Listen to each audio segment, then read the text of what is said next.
Olá, pessoal, bom dia novamente. A gente vai dar hoje seguimento ao conteúdo da unidade 3. E na aula de hoje, a gente vai para a nossa aula de número 4, ainda sobre o assunto de estrutura de sólidos cristalinos. Então, pessoal, só recapitulando o que nós vimos até aqui, nas aulas passadas nós vimos os tipos de estruturas cristalinas dos metais, o conceito de célula unitária, densidade absoluta ou massa específica. A gente viu que, a depender do tipo de estrutura cristalina, isso vai interferir em propriedades físicas, como a massa específica, que é a densidade absoluta. E também vimos a definição do fenômeno de polimorfismo, que é quando um mesmo material pode exibir mais de um tipo de estrutura cristalina, tá certo? A depender das condições de temperatura e pressão. Daí, pessoal, na aula de hoje, o que nós vamos ver? Nós vamos ver o que são sistemas cristalinos, que é um sistema utilizado para classificar as estruturas cristalinas. Nós vamos ver o conceito de direção cristalográfica e ver como é que se calcula uma direção, que é um vetor dentro de uma célula unitária, e ver também como se calcula a densidade linear atômica em estruturas cristalinas. Bem, pessoal, iniciando falando sobre sistemas cristalinos, a gente sabe que existe muitas estruturas cristalinas, tá certo? Então, é conveniente a gente dividir em grupos de acordo com as configurações das células unitárias ou dos arranjos atômicos. Então, um dos enfoques de classificação é baseado na geometria da célula unitária, ou seja, na forma do paralelepípedo que representa a célula. Daí, pessoal, nesse contexto, a gente estabelece um sistema de coordenadas tridimensional, um sistema X, Y e Z, que tem uma origem localizada em um dos vértices da célula unitária. Tá certo? Por exemplo, aqui, ó, onde estou passando o mouse. Então, como a gente pode ver, ó, cada um dos eixos que a gente de coordenadas, ele vai coincidir, tá certo, com uma das três arestas do paralelepípedo, tá certo? Então, como a gente pode ver nessa figura, a gente tem 6 parâmetros, tá certo? De tal forma que a geometria da célula unitária ela é totalmente definida em termos desses parâmetros, onde os parâmetros são os parâmetros A, B e C, que são os comprimentos da aresta, e os ângulos entre eixos, que a gente aqui nomeou como sendo o alfa, tá certo? O beta e o gama. Daí, a gente tem 7 combinações, certo? Possíveis para esses parâmetros, tá certo? Em que cada combinação vai representar um tipo de sistema cristalino. Então, contextualmente, o que seria um sistema cristalino, né? Sistemas cristalinos, eles vão corresponder a todos os arranjos geométricos possíveis dos cristais, tá certo? Em relação, tá certo? Às combinações dos parâmetros de rede, que é os parâmetros A, B e C, as arestas do cubo, do paralelepípedo, e os ângulos entre os eixos. Então, pessoal, a gente tem 7 combinações possíveis, tá certo? E de acordo com essa combinação, a gente vai ter 7 sistemas, tá certo? O mais comum de todos é o sistema cúbico, né? No qual os comprimentos das arestas são todos idênticos, então o A vai ser igual ao B, que vai ser igual ao C, e também os ângulos também são todos idênticos, no caso, vão ser igual a 90 graus. Aí também temos outros sistemas, pentagonal, ortorrômbico, monoclínico, triclínico, o hexagonal, que a gente viu nas aulas passadas, na qual a gente tem alguns metais, como zinco e cobalto, que vão se cristalizar nesse tipo de estrutura que pertence a esse sistema, que é o sistema hexagonal. E uma forma melhor de visualizar esses sistemas é ver as suas figuras correspondentes. Por exemplo, ó, aqui no sistema cúbico, né, como a gente já sabe, os comprimentos vão ser os mesmos, né? Assim também como os seus ângulos. E daqui a geometria, tá certo? Da célula unitária. O sistema cristalino hexagonal, na qual a estrutura cristalina hexagonal compacta pertence a esse sistema. O A vai ser igual ao B, só que vai ser diferente do comprimento C. Os ângulos alfa e beta vão ser idênticos e o ângulo gama vai ser de 120. Tá certo? Aí, pessoal, em relação ao sistema cristalino, né, quais são as estruturas que pertencem a esse sistema? Seriam aquelas estruturas que a gente estudou nas aulas passadas. As estruturas cúbicas de face centrada, CFC, e a CCC, que é de corpo centrado. Tá certo? Então, a gente vai concentrar basicamente o nosso estudo nesses sistemas cristalinos cúbicos, tá bem? Aqui, pessoal, continuando aqui, há outros sistemas que a gente não vai estudar mais a fundo, mas a gente vai mostrar para vocês. Aqui a gente tem a figura do sistema hexagonal, tá certo? Aqui a geometria do sistema o romboédrico. Aqui, pessoal, a do ortorrômbico, do monoclínico e aqui a do triclínico, tá certo? Essa classificação aqui está disposta aqui no capítulo 4 do nosso livro texto, o Callister. Bem, falando agora sobre cristalografia, tá certo? Quando a gente lida com materiais cristalinos, frequentemente torna-se necessário especificar um ponto particular, tá certo? Dentro da célula unitária, uma direção, que é um vetor, ou algum plano cristalográfico de átomos. Aí, em relação aos pontos cristalográficos, foram estabelecidas convenções de identificação em 3 números, ou índice, que são empregados para designar, tá certo? Para identificar as localizações de pontos dentro da célula unitária. Então, pessoal, a base para a determinação dos valores desses números, que são os índices, é a célula unitária, tá certo? Na qual um sistema de coordenadas é estabelecido, que consiste nos 3 eixos que a gente já conhece como sendo o X, o Y e o Z. Então, fala um negócio sobre os pontos. Para especificar os pontos, a gente vai utilizar 3 índices, tá certo? A gente vai chamar aqui índices Q, R e S. Então, esses índices, eles são múltiplos fracionários dos comprimentos das arestas, tá certo? Aqui a gente está considerando que as arestas não sejam iguais, então a gente chama a aresta A, B e C.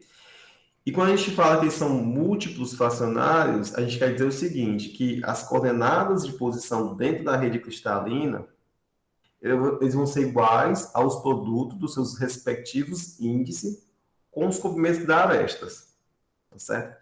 Por exemplo aqui, pessoal, aqui a figura está pequena, mas eu queria que vocês localizassem esse ponto aqui, P, tá certo? Um ponto qualquer no interior dessa célula unitária. Então, pessoal,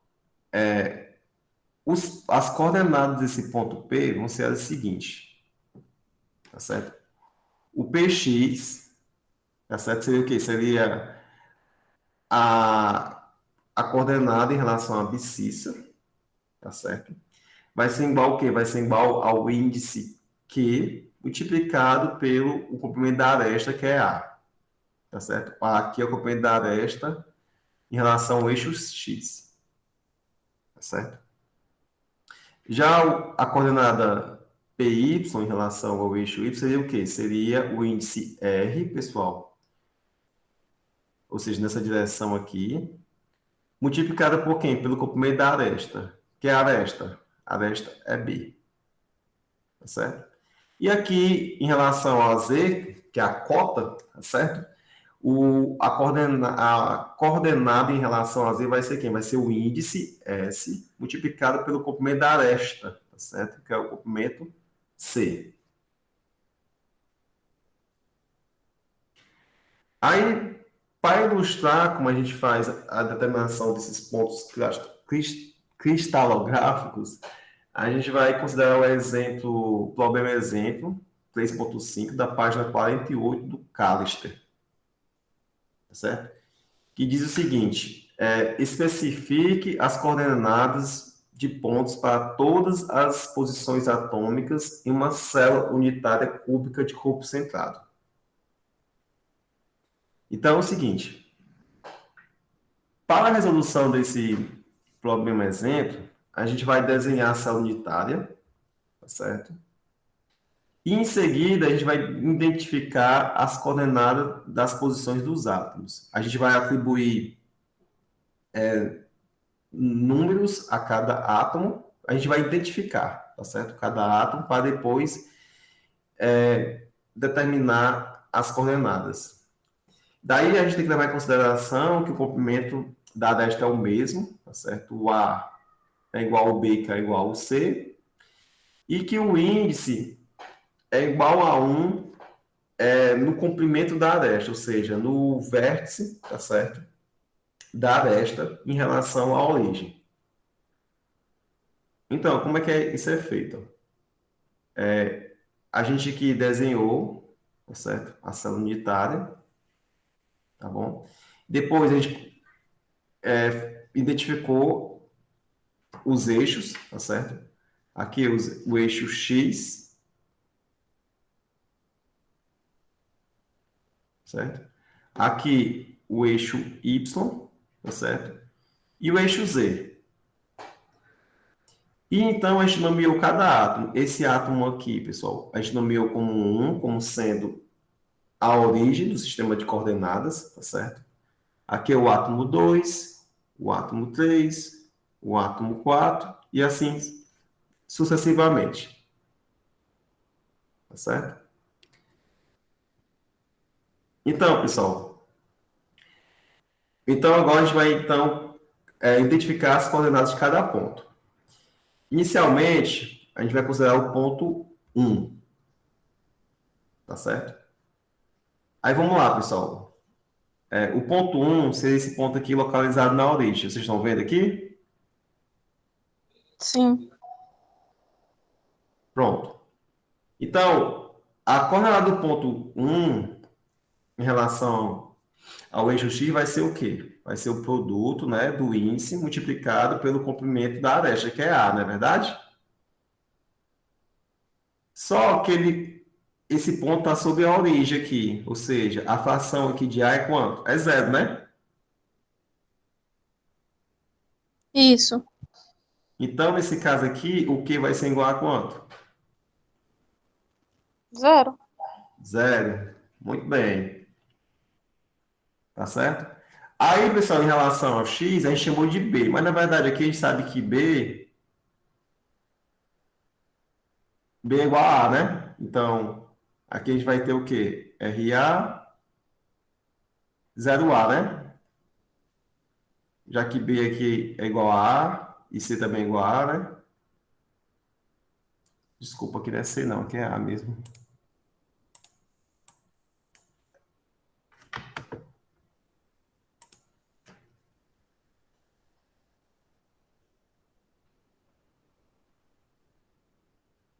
Então, nesse caso aqui, pessoal, o R aqui vai ser quanto? Zero, né? Zero também. E aqui, por analogia, né? A gente sabe que SA vai ser igual a 0A. Então, nesse caso, o S aqui também vai ser zero. Perfeito? Então, o ponto 1, ele vai ter, ponto 1, ele vai ter as seguintes coordenadas, tá certo? 0, 0 e 0. Todo mundo concorda, né? Sim, professor, uma dúvida. No caso, essa enumeração, ela tem um padrão, né? Por exemplo, o ponto um sempre vai ficar ali no encontro dos eixos. Aí o 2 vai ficar, no caso, no eixo X. E aí, a partir disso, eu faço a contagem da, da esquerda para a direita. É assim? Na verdade aqui a gente vê que é um padrão, né? Sentido horário, né? Ó. Um, Sim, dois, três, entendi. quatro, né? Cinco, seis, sete. Certo, Para ficar bem organizado, entendeu? entendi. Porque caso mude essa ordem, dá erro, né? Não, no caso, você pode identificar esse ponto aqui da origem como sendo ponto Z, Hum, ou ponto, sei lá, 25, mas aqui você vai dizer para o ponto 25, entendeu? Você vai ter que identificar também quando for determinar as coordenadas, entendi. tá certo? Mas como padrão, como você mesmo falou, é conveniente que a gente coloque o 1 como sendo a origem, né? E estabeleça o sentido horário para identificar os outros átomos. Então vamos lá, dando seguimento aqui, pessoal. O ponto 2. Vocês podem ver que o ponto 2 está onde, pessoal? Está aqui, né? Ó.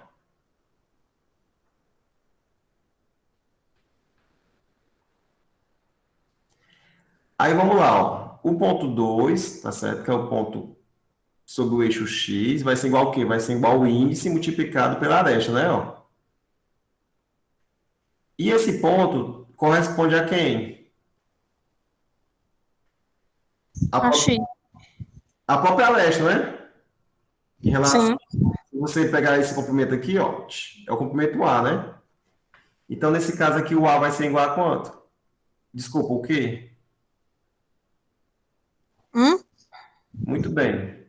Vai ser igual a 1, tá certo? Aí aqui, pessoal, da mesma forma, a gente sabe que o B ele é igual a aresta A, tá certo? E o C também vai ser igual a aresta A. Aí, a gente vai ter o quê? A gente vai ter que o índice, tá bem aqui, ó, o índice R, tá certo? Na direção na direção do B aqui, que é o Y, que é chamado aqui também de RA, tá certo? Vai ser igual a quem, pessoal? Hum. Vai ser igual a zero, ó, porque está bem aqui, ó, não é verdade? Ó, se você rebater esse ponto aqui, ele está sobre o zero, não tá? Hum. Então vai ficar zero, A. Então, nesse caso aqui, o R vai ser quanto? Zero. Se você rebater aqui, pessoal, ele fica aqui, ó, ele não vai para a direita nem para a esquerda, ele está sobre a origem, tá? Peraí, professor, que agora eu confundi aqui. Peraí, deixa eu tentar entender. Vamos lá, você vai pegar esse ponto 2 aqui, tá certo? E vai calcular a sua coordenada em relação ao B, essa direçãozinha aqui.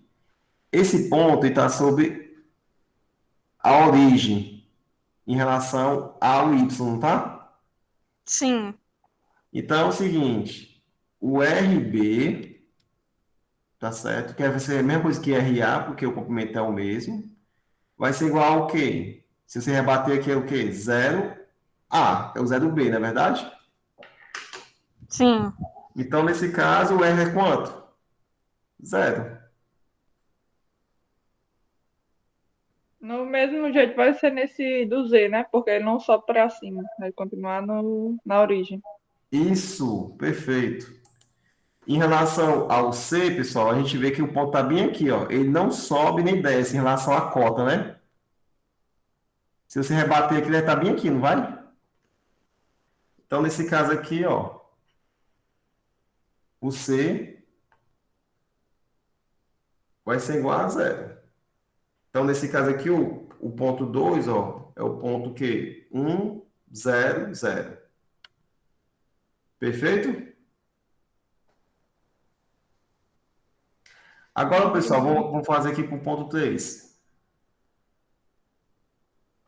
Vamos lá, pessoal, as outras pessoas também podem participar, né? Fica legal. Vamos lá, o que aqui, pessoal? Vamos fazer aqui direto. O que é em relação ao x? O ponto 3 aqui vale quanto? 0? Também. 1 também, ó. Rebate aqui, Ah, ó. entendi. Beleza. O que, pessoal, vale... Não, desculpa, o R vale quanto? No caso aí vai valer 1. Perfeito, ó. Rebate aqui, pessoal. Né, ó. Tá pra cá, rebate aqui, ó. 0. 1, desculpa. E o S? No caso vai 0. ser 0. 0. Ó, nem sobe nem desce, né? Ó. Ah, agora eu entendi. 0, né? Então, nesse caso, o ponto 3 é 1, 1 e 0.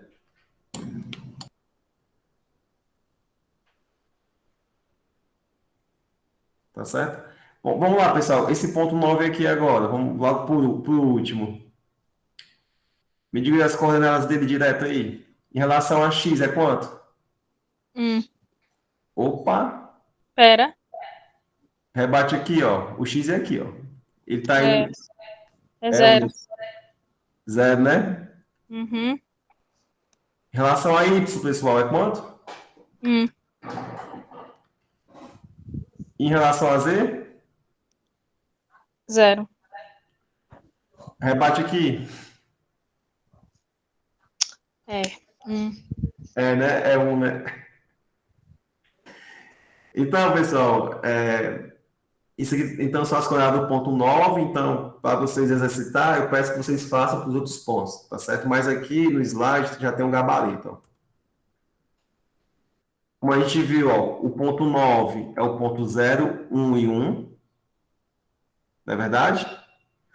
O ponto 3 é o ponto 1, 1, 0. Tá aqui, tá certo? O ponto 2, 1, 0, 0. E o ponto 1, em geral, a gente estabelece como sendo a nossa origem. Então, vai ser o ponto 0, 0, 0. Beleza? Vamos dar seguimento aqui. Professor, no caso, essa cristalografia é só para o CCC e o CFC, né? Ela vale para todos os tipos de célula unitária, mas a gente vai se concentrar somente nos sistemas cristalinos cúbicos, Cúbico. que inclui as estruturas cristalinas cúbica de face centrada e cúbica de corpo centrado. Ok, entendi. Viu? Ó, não confunda, viu? Estrutura cristalina é uma coisa, estrutura cristalina é uma coisa, sistema cristalino é outra. Tá certo? Sistema cristalino é uma classificação com base na geometria que inclui as estruturas cristalinas, que são classificadas de acordo com o arranjo atômico.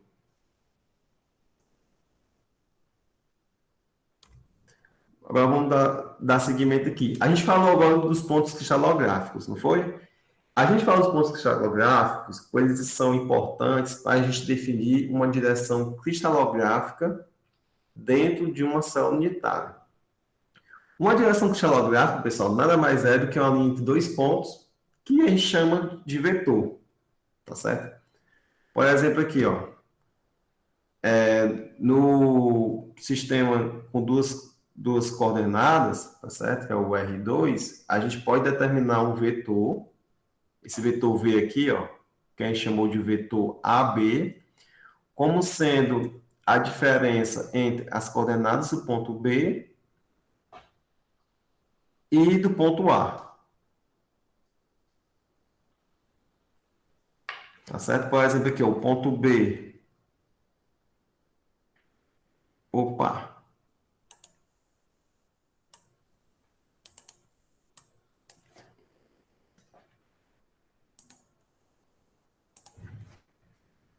O ponto B aqui, pessoal, quais são os pontos? Os pontos são os pontos XB, né? E YB. E no ponto A, As coordenadas do ponto são XA e YA. Então, a diferença entre essas coordenadas vai dar nosso vetor AB. Aí, pessoal, o livro, ele define um algoritmo, um procedimento, tá certo? Para a gente determinar um vetor dentro da ação unitária. Como é que ele faz, né? Ele usa também três índices, tá certo? Aí, a primeira etapa do procedimento é que um vetor com um determinado comprimento, ele é posicionado de tal modo que ele passa através da origem do sistema, tá certo? Então, passa o vetor pela origem, aí o comprimento da projeção do vetor é feito em cada um dos eixos, tá certo? E são medidos em dimensões da célula unitária, por exemplo, em dimensões das arestas A, B e C. Se for um sistema cristalino cúbico, né, que vai ter uma estrutura cristalina cúbica, o A vai ser igual ao B, que vai ser igual ao C.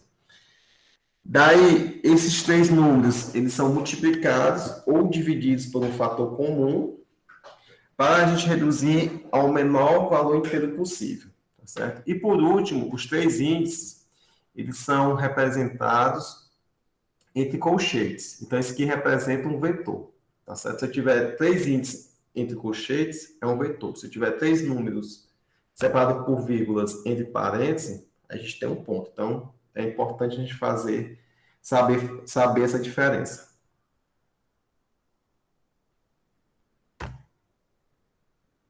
Aí, então, pessoal, seguindo aqui o procedimento que o livro adota, como é que é feito, né?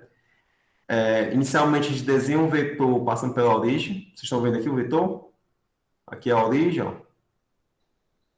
E aqui é o topo, né? E aqui é a base do vetor. Aí determina as projeções em termos de A, B e C. Aí vamos lá, pessoal. Como é que a gente determina essa projeção aqui, ó? Aqui é o topo do vetor, não é verdade? Aqui é a base, aqui é o topo. Aí quando a gente determina essa projeção aqui, ó, em relação ao eixo X, ele vai estar exatamente na metade de X. Desculpa, na metade desse comprimento aqui, tá certo? Como a gente viu que os índices eles são fracionários, né? No máximo 1 e no mínimo 0. Então, quando ele está bem no meio aqui, em relação a x, ele vai valer quanto, pessoal? 1 meio, né? Meio. Pronto. É como se o comprimento da leste fosse igual a 1, mas não é não, viu? É a razão que é igual a 1. Aí aqui, pessoal, em relação a y, a projeção vale quanto?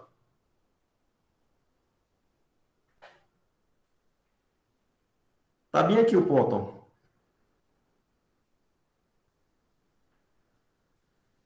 Seria um? É 1. Em relação a z, vai nem para cima nem para baixo, vale quanto a projeção? Zero. 0. Aí, para ajustar para os menores números inteiros possíveis, tá certo? O que a gente vai fazer? A gente vai multiplicar essas projeções por quanto? Por 2, né? Aí, multiplicando por 2, a gente chega a esses valores inteiros aqui. Aí, para colocar na forma de vetor, a gente coloca entre parênteses, onde U representa a projeção na direção X, V na direção Y e W na direção Z. Então, está aqui o nosso vetor, a nossa direção cristalográfica. Tá certo? Aí, caso a gente tenha índice negativo, ou seja, -1 ou -2, a gente representa com uma barra, tá certo? Sobre o respectivo número. Tá bom? Aí, outra forma de calcular, que eu prefiro calcular, pessoal, é fazendo aquela operação matemática que eu mostrei no slide passado. A gente sabe, por exemplo, que um vetor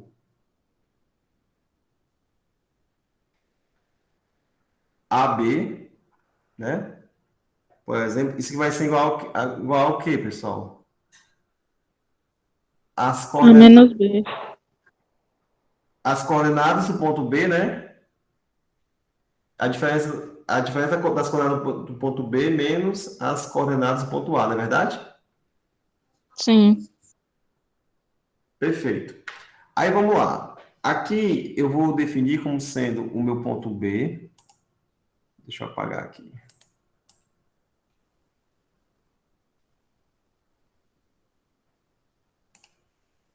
Da forma como está definido aqui, o ponto B é a nossa base, né? Não é verdade? Desculpa, nossa base não, nosso topo, né? E o ponto A é a nossa base, não é verdade? Sim. Aí vamos lá. O ponto A, pessoal, quais são as suas coordenadas? 0, 0, Zero, 0. zero, zero. Perfeito. E o ponto B, pessoal?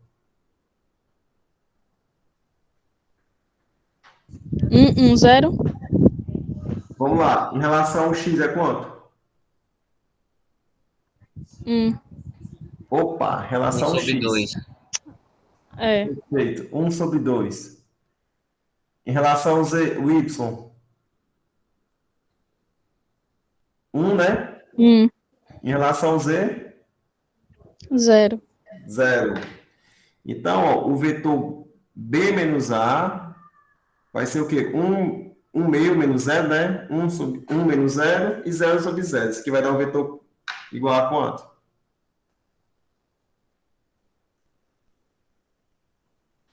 1 meio, na verdade. 1 e 0. Tá certo? Aí, para colocar na forma dos menores números inteiros possíveis, o que a gente vai fazer? A gente vai multiplicar por 2. Tá certo? Então, nosso vetor, vou chamar aqui de V' agora, né? Ele vai ter as seguintes coordenadas, né? Aqui é 1, né, pessoal? Aqui é quanto? 2. 2 e aqui 0. Tá certo? Então, ó, a gente viu que fazendo esse procedimento, a gente obtém o mesmo vetor, não obtém? Sim. Pronto. Sabendo disso agora, eu considero que assim seja mais fácil, a gente vai fazer sempre essa operação matemática do topo menos a base para determinar o vetor, determinar a direção cristalográfica. Então, vamos lá. Determine os vetores das direções das figuras abaixo, das figuras mostradas abaixo. Então, como é que a gente aprendeu, né? A gente aprendeu que a gente vai calcular o vetor, tá certo? O vetor V vai ser igual a quem? Vai ser igual às coordenadas do topo menos as coordenadas da base, não é verdade? Aí vamos lá. Aqui na seta a gente tem um topo, né? E aqui na cauda a gente tem a base. Então, pessoal, esse ponto aqui, opa, esse ponto aqui, quais são as coordenadas? 0, 0, 0. Perfeito. Esse ponto aqui,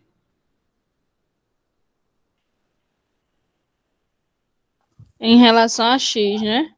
é. 1. Relação a Y 1. e a Z, 0. opa, Ai, bom, não. É 1 também, né? é um também. Então, pronto. Tá aqui os pontos, 0, 0, 0 e 1, 1, 1. Então, o vetor que é o topo menos a base vai ser quanto? Vai ser o vetor 1, 1. Então, tá aqui o nosso vetor, a nossa direção cristalográfica. Perfeito?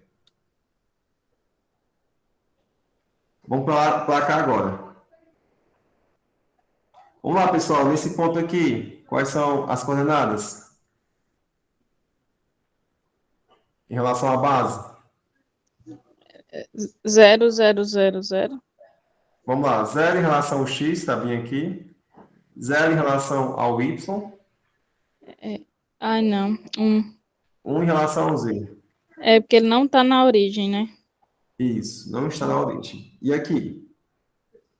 Na base, desculpa, no topo. 1. Vamos lá, pessoal. Bem aqui, ele está... Aqui em relação ao x, ó. Ele está nem para frente nem para trás. É quanto? Ah, 0. 0. 0, 1. Perfeito? E 1 de novo. Pode falar. 0, 1 e 1. 1. Então tá aqui o meu vetor. 0, 0, 1 e aqui 0, 1, 1. Então, fazendo a operação topo menos a base, tá aqui. Nosso vetor. Vetor 0, 1 e 0. E pode ver, pessoal, ele é 0 na direção x, ó. Tá aqui, né? Ó. 1 na direção y, tá bem aqui, e 0 na z, não é verdade? A direção nem sobe nem desce.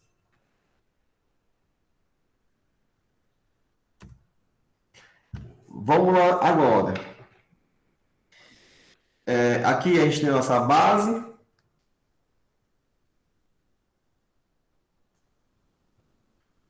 E aqui nós temos o nosso topo. O nosso não, né? O da célula unitária. Vamos lá, pessoal. Em relação à base, quais são as suas coordenadas? 0, 1, 1. Meio. A Perfeito. do topo. Meio. É. Em relação ao x? Olha aí, ó. E Z, não? Em relação ao x, está bem aqui. Aí tu rebate aqui. É quanto? Em relação à origem? É 1, não? Ó, não tá bem aqui? É 1. É 1. Aí o Y que é 1 meio, né? Aí em relação ao y, rebater bem aqui. Vale quanto? 1 Meio. meio. Isso mesmo. E em relação ao z? 0. 0, perfeito. Então, tá aqui as nossas coordenadas, tá certo? 0, 1, 1 e 1, meio e 0. Então, tá aqui, fazendo essa operação matemática, temos o topo menos a base, tá certo? Aqui a gente vai ter valores negativos, vocês estão vendo valor negativo? Menos 1 meio, menos 1. Sim. Aí o que a gente faz? A gente multiplica por 2, para a gente ter os menores valores inteiros possíveis, tá certo? E onde tem um sinal negativo, a gente representa com a barra aqui, tá certo? Então, essa barra aqui, ó, ela representa negativo. Opa.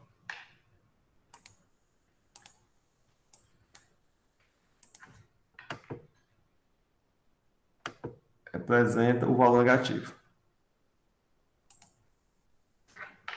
Tá certo? Entendido? Que a barra Professor, no caso, aí é negativo no Z. Vai ficar descendo, né? No caso. Isso, conforme a gente está vendo aqui, ó, tá vendo? Ó, a base é em cima e o topo é embaixo, né? Ó. Uhum. Por isso que é negativo.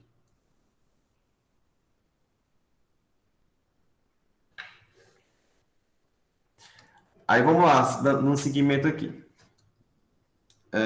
Nessa última figura, aqui nós temos a base, né? Ó, e aqui nós temos o topo. Tá certo? Em relação à base, pessoal, quais são os valores de coordenadas? 1, 0, 1. Vocês estão craques, viu? Aqui, em relação ao topo, aqui é fácil demais, né, pessoal? 0. Zero, tudo zero, né? Tá na origem. Então, tá aqui os pontos, ó, 1, 0 e 1 e 0, 0, 0. Como a orientação do vetor tá no sentido negativo, a gente também vai ter valores negativos de direção. Então, está aqui o nosso vetor. Nosso vetor é o topo menos a base. Então, está aqui nosso vetor. Vetor menos 1, 0 e menos 1. Como a gente já tem os menores números inteiros possíveis, a gente vai colocar somente a barra, né, para indicar o negativo. Tá certo? Então, essa barra aqui, né, indica... Opa, que é negativo.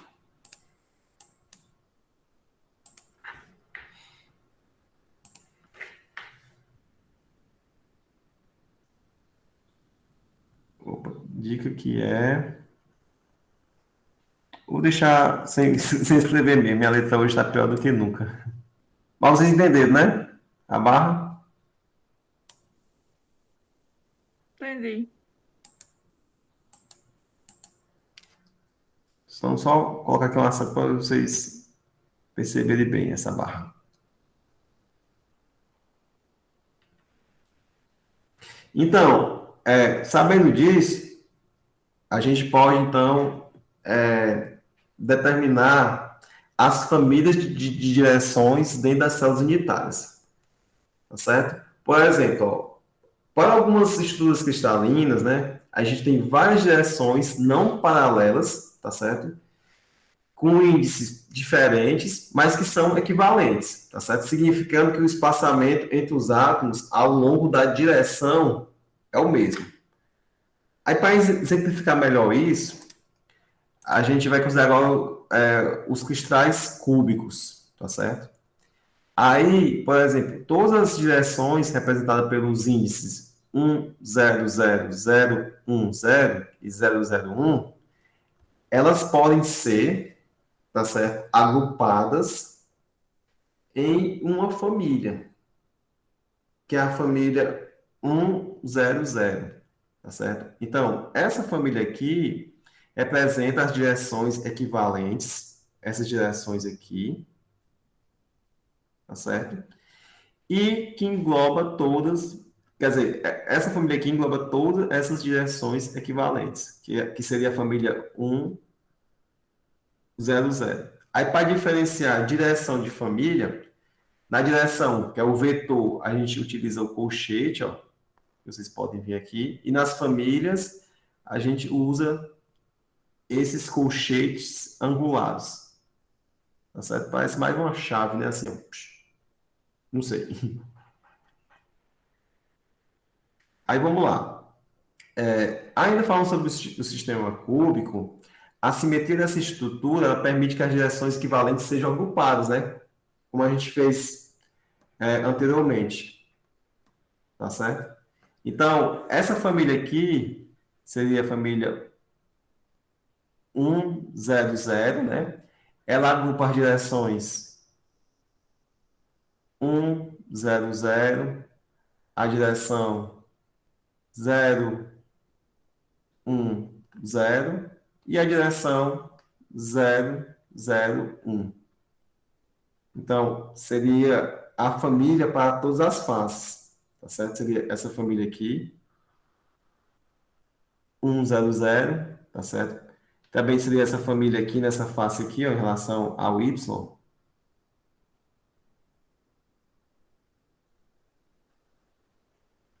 0, 1, 0. E essa outra família aqui, que seria a família 0, 0, 1. Tá certo? Essa seta aqui não saiu muito seta não, né? Aqui é o Z. Aí, a outra família seria a família para a diagonal de todas as faces, que seria a família 1, 1, 0. Seria essa família aqui. Tá certo? E a outra família seria a família representada por 1, 1, 1, que representa a família para a diagonal do cubo. Ok? Então, pessoal. Opa! Alguém falou? Alguém falou? Não, né? Pessoal? Falou não, professor. Tá bem, então. Opa, professor, ninguém falou não. Tá certo. Então, falando ainda sobre direção cristalográfica, no sistema CCC, que é a estrutura cúbica de corpo centrado, né, na qual a gente tem um átomo no centro da estrutura, a gente sabe que os átomos eles vão se tocar, tá certo, ao longo da diagonal do cubo. Então, dessa forma, os átomos vão se tocar na direção que corresponde nos índices 1 e 1, 1, 1, 1. Tá certo? Então, nesse caso, essa direção 1, 1 e 1 é a de maior apontamento atômico, ou seja, a direção na qual eu tenho a maior quantidade de átomos. Ok? Seria essa direção aqui, ó. Eu estou aqui pela seta. Opa. A seta Z. A seta da cor verde. Aí, pessoal, no sistema cúbico de face centrada, tá certo? A gente sabe que os átomos eles vão se tocar ao longo da diagonal da face, tá certo? Que corresponde à família de direções 1, 1, 0, tá certo? Seria essa direção aqui, ó, representada aqui por essa seta azul. Então, essa direção seria o quê? A direção que eu tenho a maior quantidade de átomos, a direção de maior empacotamento atômico. Tá certo? Então, seria essa direção aqui, representada aqui pela seta azul. Então, a gente viu até aqui os sistemas cristalinos, na verdade, os pontos cristalográficos, as direções cristalográficas, porque tudo isso a gente vai utilizar para determinar a densidade atômica linear das células unitárias. Então, o que seria a densidade atômica linear? Seria o número de átomos por unidade de comprimento, tá certo? Cujo os centros dos átomos estão no vetor direção para uma direção cristalográfica específica, tá certo? Então, matematicamente, tá certo? A definição de densidade linear vai ser o quê? Vai ser o número de átomos que são interceptados no vetor, por um vetor direção, tá certo? Dividido pelo comprimento desse vetor. Tá certo? Aí as unidades, elas são de densidade linear, é o inverso do comprimento. Por exemplo, ó, pode ser dado em nanômetros a menos 1, em centímetros a menos 1, tá certo? Ou metros a menos 1. Tudo bem?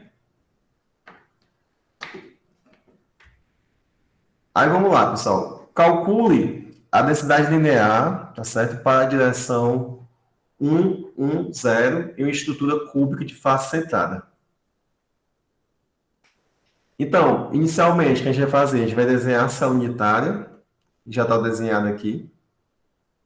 A gente vai desenhar o vetor para a direção, tá certo? Ou seja, seria o vetor nessa direção aqui, 1, 1, 0, tá certo? Aí, então, pessoal, esse vetor ele vai estar onde?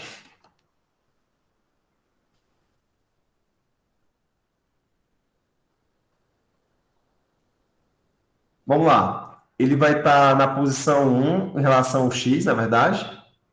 Na posição 1 em relação ao y e na posição 0 em relação ao z. Então, ele vai estar exatamente na face mais baixa do cubo. Tá certo? Então, seria esse vetor aqui. Vetor 1, 1, 0. Todo mundo enxergou? Sim. Então, a gente vai encontrar o número de átomos que são centrados, que são interceptados por esse vetor,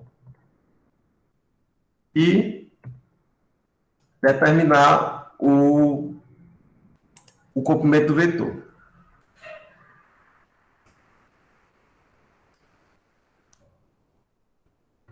Então, vamos lá, pessoal. Da definição de densidade linear,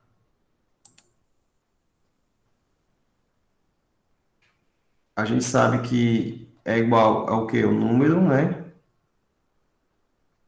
de átomos que são interceptados pelo vetor, né, sobre o comprimento do vetor.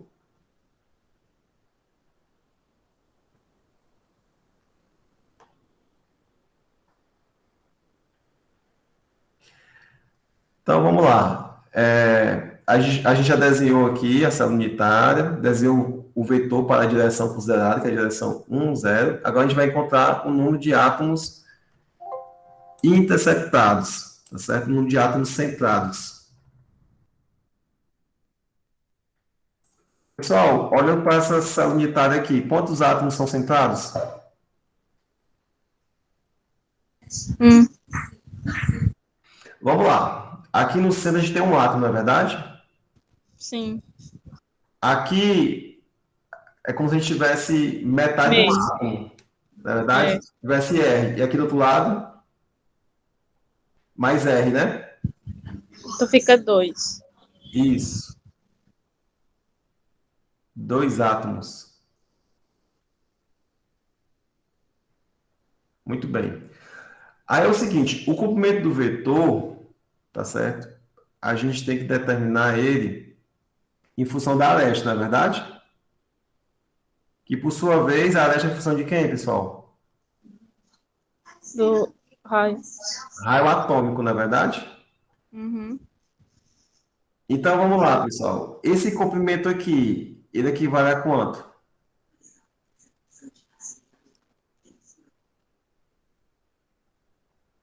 Meio. Vamos lá, pessoal. Daqui para cá eu tenho quantos raios? Não, todo vai ser 4 aí, não? Isso. Muito bem. Ó, daqui para cá eu tenho um raio, aqui eu tenho mais um, aqui mais um e aqui mais um raio, não é verdade? Sim. Então, o comprimento do vetor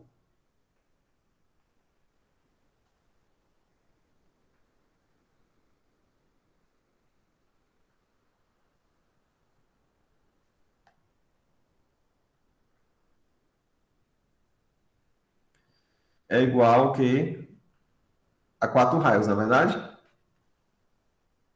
Então, vamos lá. A densidade linear vai ser calculada da seguinte forma. dl vai ser igual ao número de átomos, que é igual a quanto? 2. 2 dividido pelo comprimento do vetor, 4R. 4R. Então, a densidade linear aqui vai ser meio 1 sobre 2 vezes R. Todo mundo enxerga isso? Sim. Perfeito, pessoal. Sim, sim.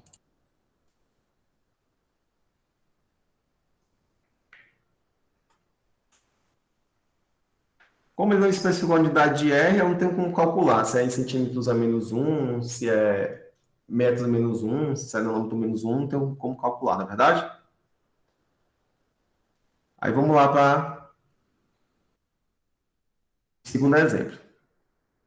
O segundo exemplo é para calcular, tá certo? A densidade linear em centímetros a menos 1, tá certo? Para a direção 1, 1, 0, para uma estrutura do cobre, que tem uma estrutura CFC. E o parâmetro de rede, no caso a aresta, é igual ao quê?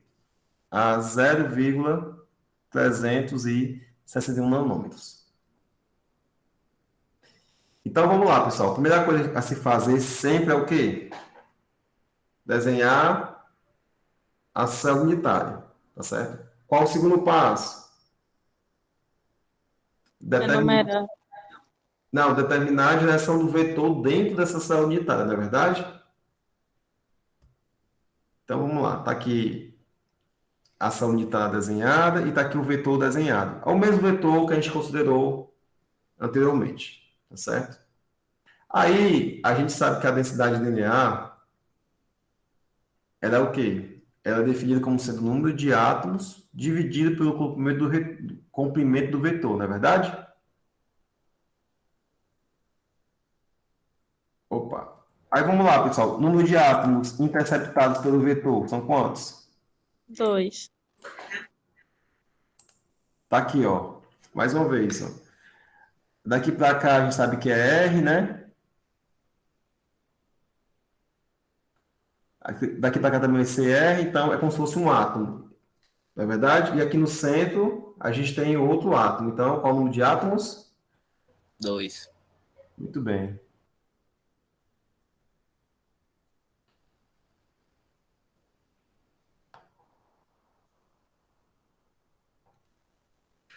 Aí agora eu chamei aqui de LI como sendo o comprimento do vetor. Só questão mesmo de nomenclatura, não precisa nem colocar isso não, mas vou chamar aqui para não ocupar tanto espaço no slide. Então, LI é o comprimento do vetor. Aí vamos lá. A questão aqui, ela te dá o raio,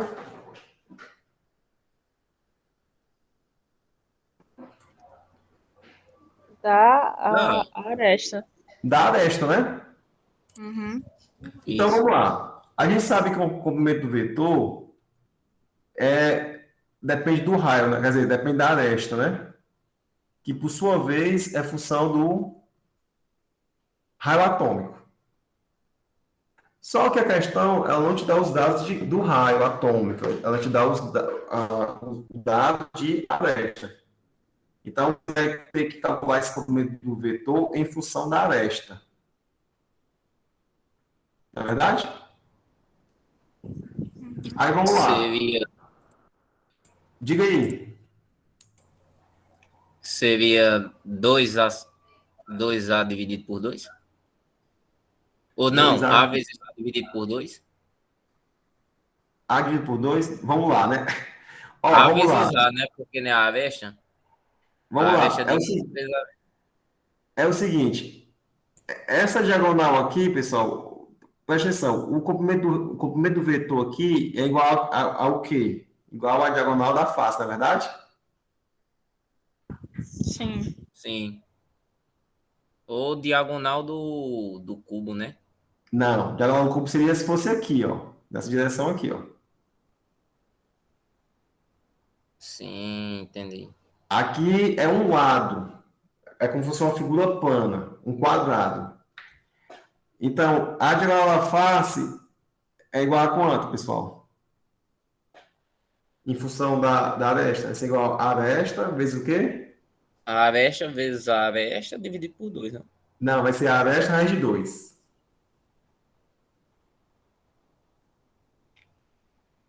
Tá certo? Se você fizer isso aqui em função de Pitágoras, chamar isso aqui de a hipotenusa sei lá, de diagonal da face, você vai chegar nesse valor aqui. Tá certo? Isso aqui é uma fórmula matemática que você aprende lá em trigonometria. Tá certo? Diagonal da face, pessoal, a aresta raiz de 2. Aí se fosse a diagonal do cubo, valeria quanto? Aresta raiz de... Bora, pessoal. Raiz de 3. Mas não é um caso aqui, não. Então, vamos lá, pessoal. Então, o LI vai ser igual à diagonal da face, que é igual a aresta raiz de 2, ó. Que é esse comprimento aqui, ó.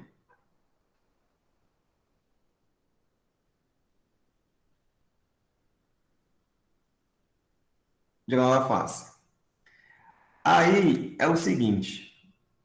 Ele está pedindo para calcular a densidade linear em centímetro menos 1. Então, a aresta, a gente vai ter que converter para centímetros. Tá certo? Então, sabendo disso, ó, o LI vai ser igual a 0,361 nanômetro, né? Vezes raiz de 2, tá certo? E a gente sabe que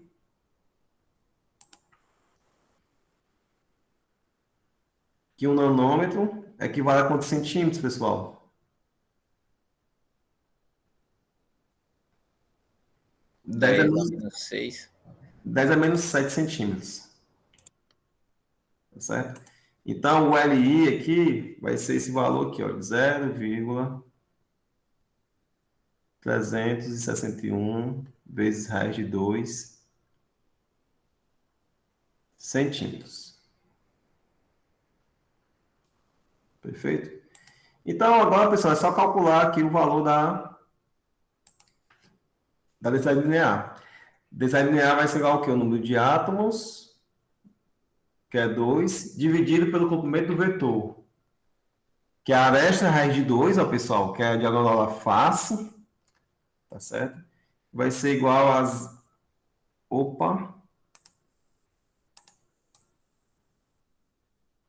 Que vai ser igual a 0,361 vezes raiz de 2 vezes 10 elevado a menos 7 centímetros. Então, substituir esse valor aqui na fórmula, pessoal. Alguém tem calculadora para calcular? Porque eu acabei não calculando, ó. Eu tenho um aqui, peraí, no computador. Deixa eu ver. Uhum. Deixa eu ver se eu tenho um calculador aqui.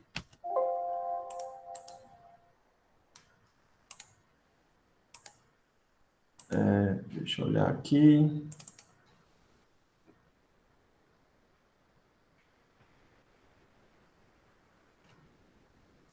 Tá aqui o valor, 3,917 vezes 10 elevado a 7.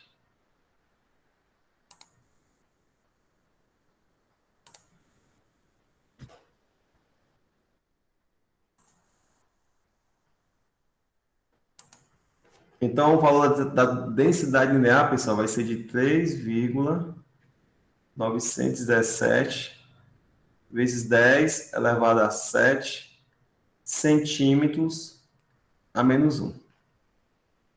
Tá certo? Ou átomos por centímetro, entendeu? Também pode ser utilizado. Certo? Então, pessoal, era isso que eu tinha para vocês hoje. Eu peço que vocês revisem esse cálculo, para ver se bate com o gabarito de vocês aí.